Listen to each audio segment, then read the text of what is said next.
Good afternoon again. For those of you who weren't watching earlier, my name is Will Strauss. I'm one of the editors here at SVG Europe.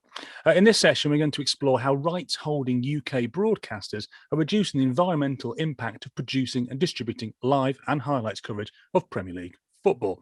It's a story that starts back in May 2018, but very much continues to this day and will carry on into the future. To tell us more, we have two of the main protagonists in this ongoing tale. Sarita Neto is production executive at Premier League Productions, and Joe Finon, manager of responsible production at Sky Sports. Welcome to you both. Let's put this in some context, shall we, with a bit of background. What was the environmental situation for Premier League host broadcasts when you started out on this journey? Sarita?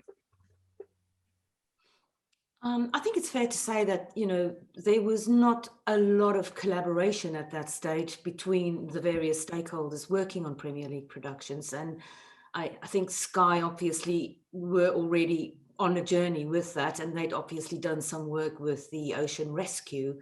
But I wasn't aware really of anything particularly aside from that happening on Premier League matches around sustainability at that stage.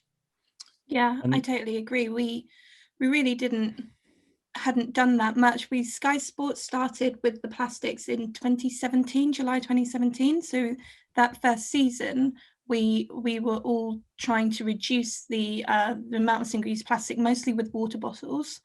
But Sarita and I met at BASIS, that conference, and we just thought if we could do this with plastics, then we can totally take over the world.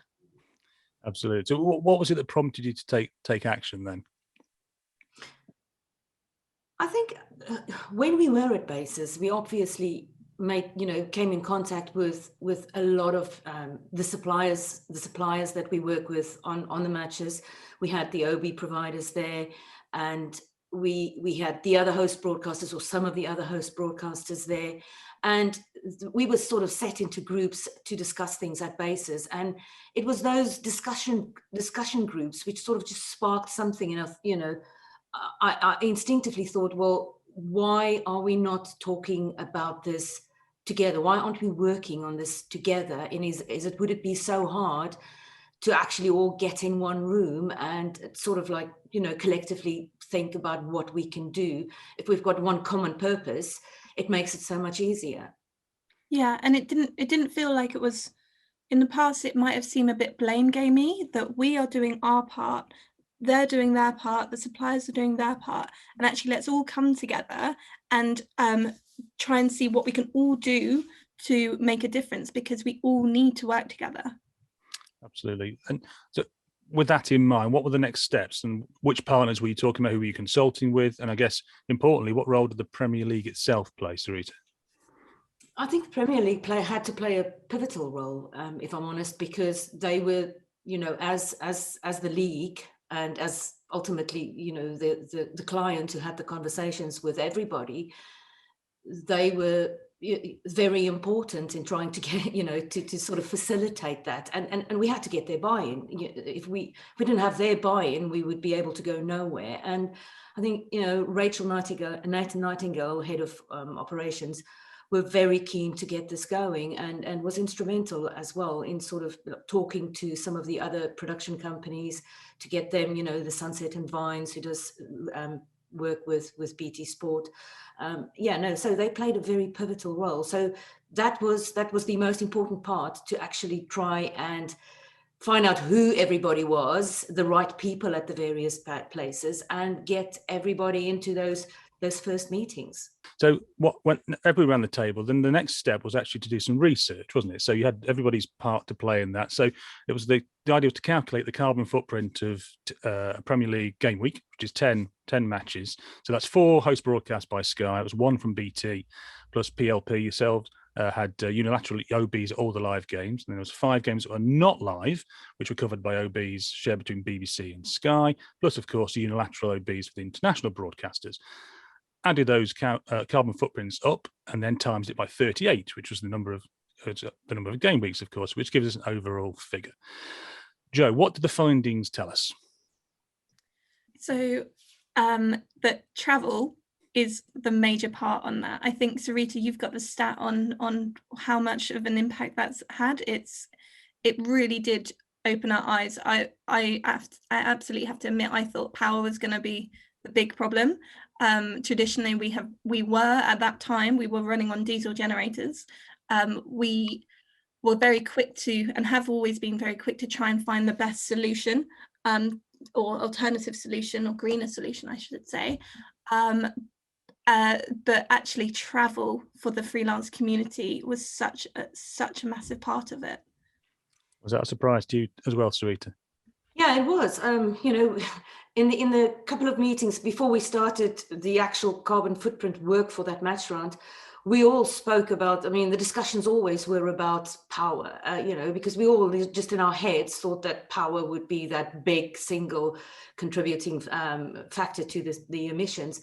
And once we did, you know, got on all the data in, and to put it in context, the data that we did pull together, and I can remember this out of my head because I actually looked at this yesterday, is that particular match round and was 72 tons of CO2. So obviously we sort of like, you know, then times that by 38 and you can get to the number that would be for a Premier League season.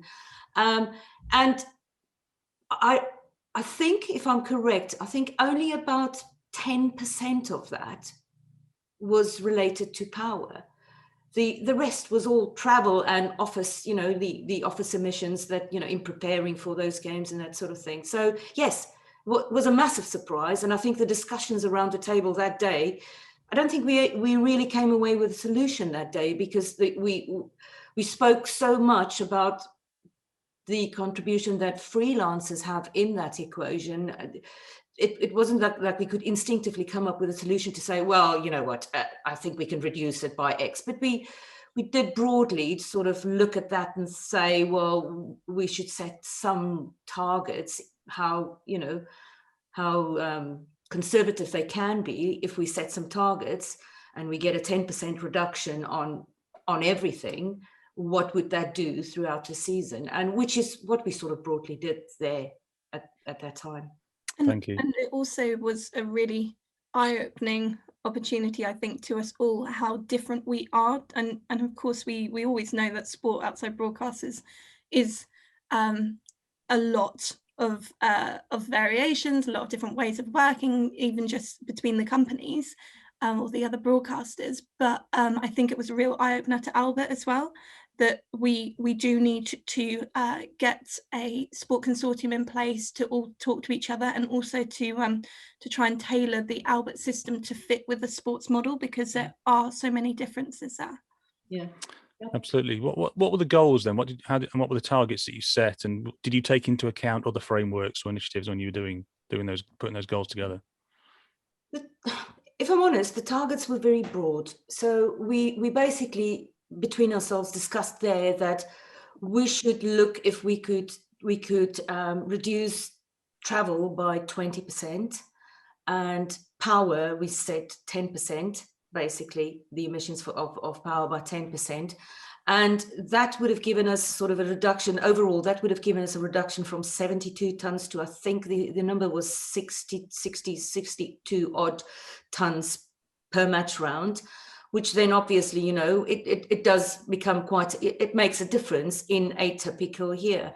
And that was the broad target, but the targets were also to go away, or the objectives also were to go away and go into our own companies and actually have those discussions with our own leadership teams and see what there was that we could do to impact or make a difference or help achieve those targets. Yeah, and by using the footprint that we've all obtained, so we understand what the situation is at the moment or at that time, and then we've got the data that we can help to support our strategies. So Sky Sports decided that we wanted to be to work with Albert and to try and get that rolled out, which made us a carbon neutral production for the 2020-21 season.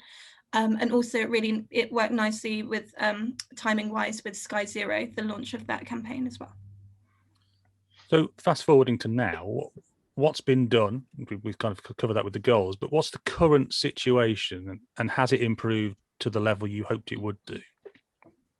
I think so. I think that we have things have absolutely improved. We've had some serious wins with collaboration. We also, Sarita, the power share is massive, isn't it? Yeah, no, we have. Obviously, I think we set those targets. I think those targets were set in November 2019. And then obviously in March 2020, we had COVID that started. So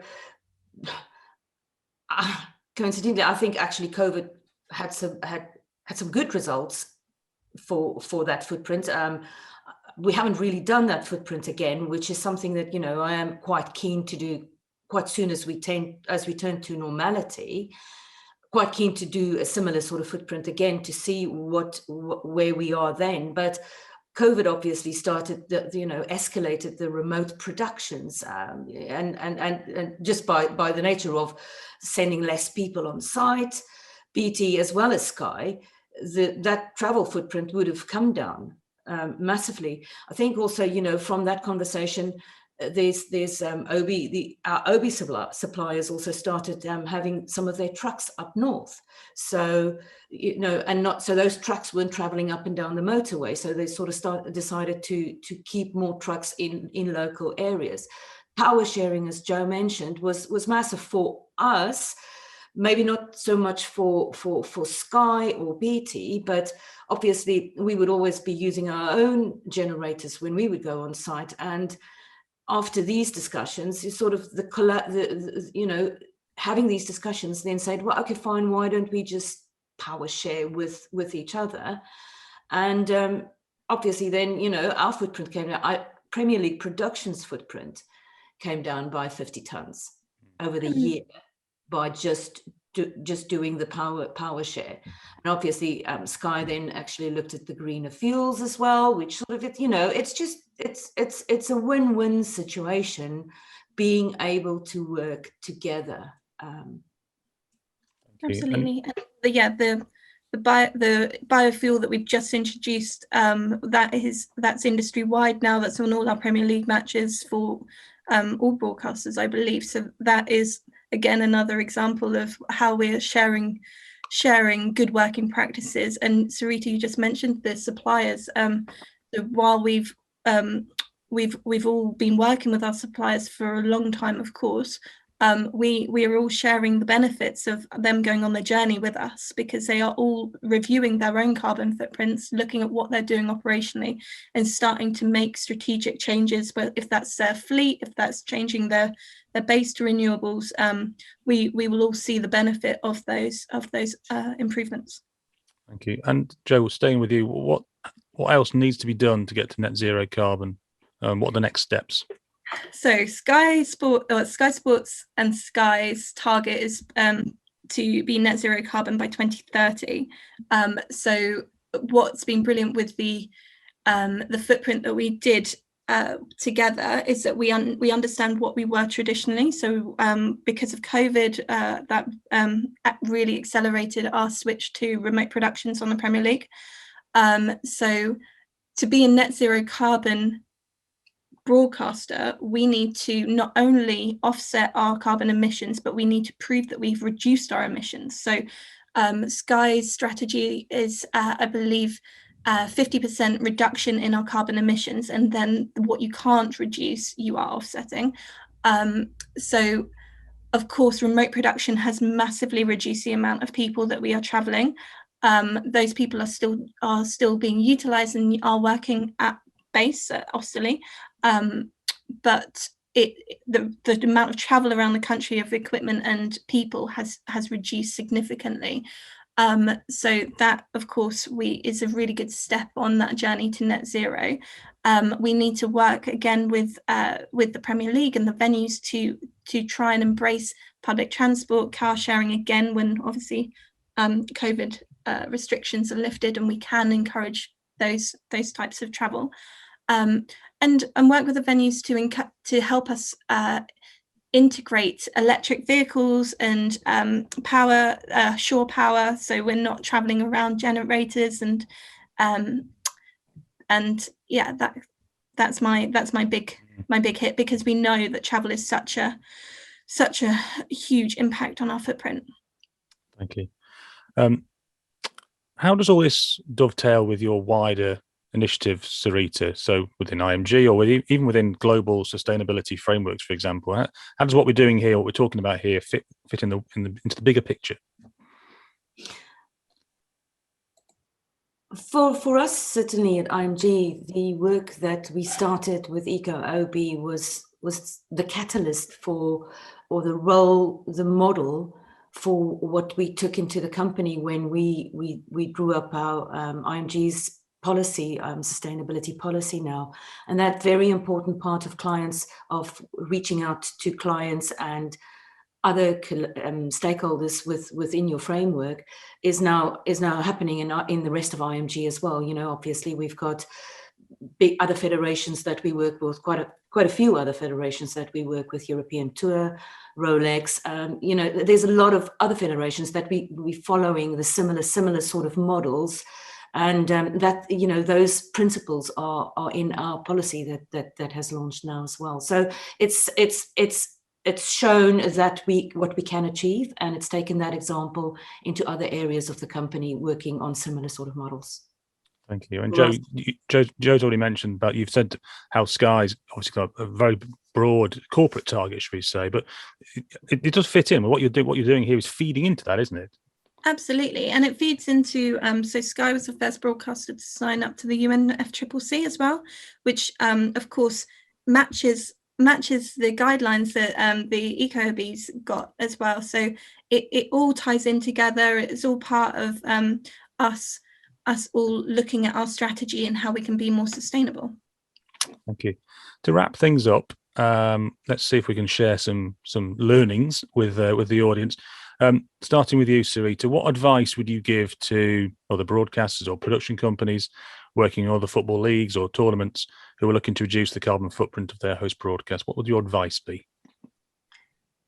Well, I suppose my most important advice is to say that, you know, it's a collective effort for which you need support and buy-in from a number of stakeholders. And you'll obviously find that some of those are further on the journey than others. And it requires your patience, you know, it requires patience, dedication, and most of all, determination. And ultimately, we can manage our impact. All we need to do is really to have the will to do so. And there's a number of organizations who can support you in this journey. We've spoken about the Albert Sports Consortium in the sporting world. We've spoken about SVG themselves as well. So there's a number of organizations that can help on this journey if you haven't gone that far. But also, you know, there's a number of us that can help on this journey. So reach out to whoever you can to make that difference. Thank you. And Joe, from your point of view? I think absolutely Sarita's right about the organizations that you should be looking to support you on that. I think a big part of it is trying to drive this into business as usual. So getting this into your operation and making sure that people are aware that it's got to be part of the job role now. This can't just sit with one person. This has got to be in every area that you are thinking about. If that's production planning, if that's acquisitions, working with suppliers, it's all got to be integrated within everyone's role, because it's such a fundamental part of the way that we have to operate now. So yeah, I think it's about engaging with your staff and your crew so that they're taking some ownership of this as well. And on that note, we've run out of time, sadly. But thank you, Sarita. Thank you, Joe. Thank you for sharing your insight and your advice with us today. We're going to hear a lot more about this in the future. But for now, it's back to Natalie. Thank you.